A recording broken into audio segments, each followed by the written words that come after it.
What's going on YouTube? My name is Jason and welcome to today's show.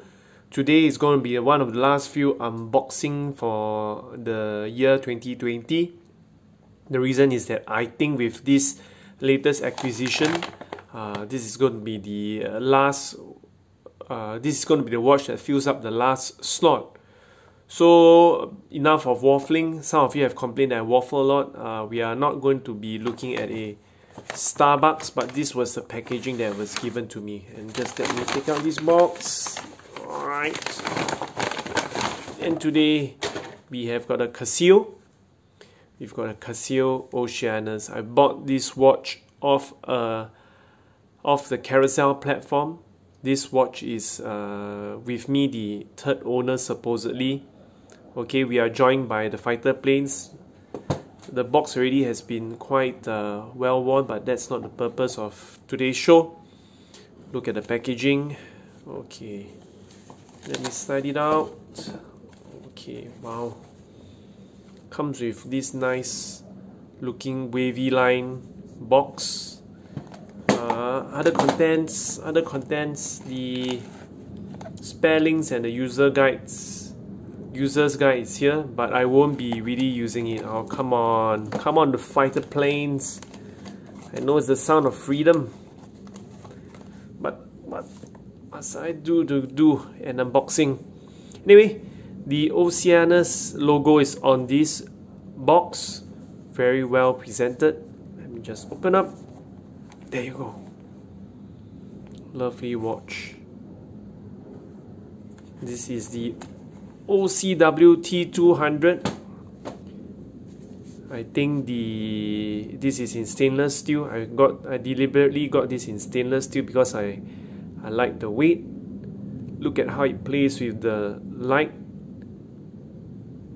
Let me just bring it closer. I'm not going to do all the functionality because I haven't set up the application on my smartphone. This is a 40 mm case diameter, 50 mm lug to lug. Alright. The press on clasp. It's milled. Great, it's milled.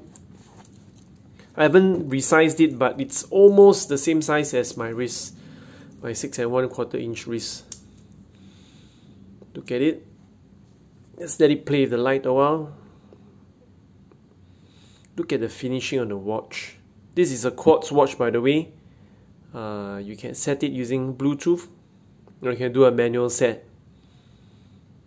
Just look at how it strikes each of the second marker on point. How does the case back look like? Oh my, the case back is a solid case back. Let's say it's Oceanus. Okay, so this is a solar powered quartz with multi-band technology. And the problem that you will face if you're buying it in Singapore is that if for some reason you've got to service this, you will need to... I can try the Casio service center, but ultimately this watch will be sent back to Japan.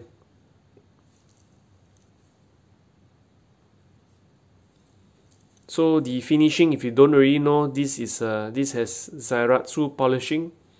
It's brushed on the outer case, but on the bezel is Zairatsu polish, and so are the stick indices. And that is why I've got my Grand Seiko Snowflake side by side for comparison.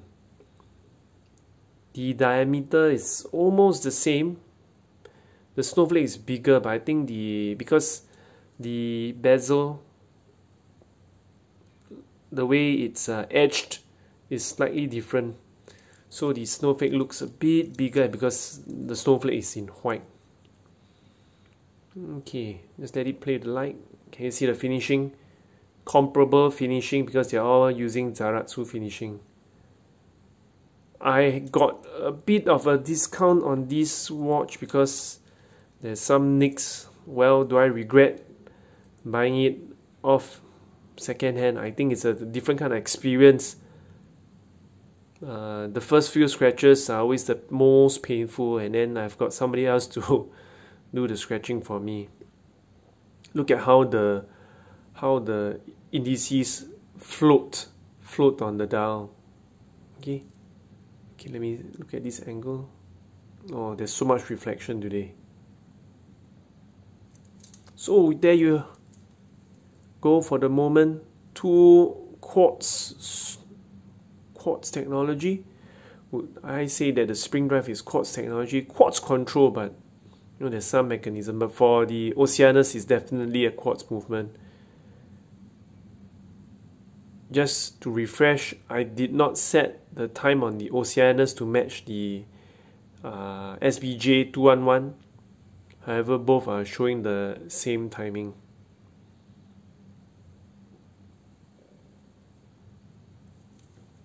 Okay, so I'll be doing a state of the collection soon, maybe end of the year, and maybe I'll do a review of wearing this watch over the course of 1 week.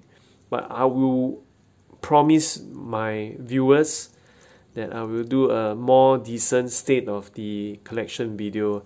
I know some of my videos over these few weeks have been rather slipshod, and I've not been using post-production and editing, but I have saved up to buy some Google Store credits, and I'm going to pay use it to pay for a premium version of the video editor software, and maybe add some loom shots. Lovely watch, isn't it? Okay, so that's all for today. Hope to see you when I do reviews of some of the acquisitions with nicer editing.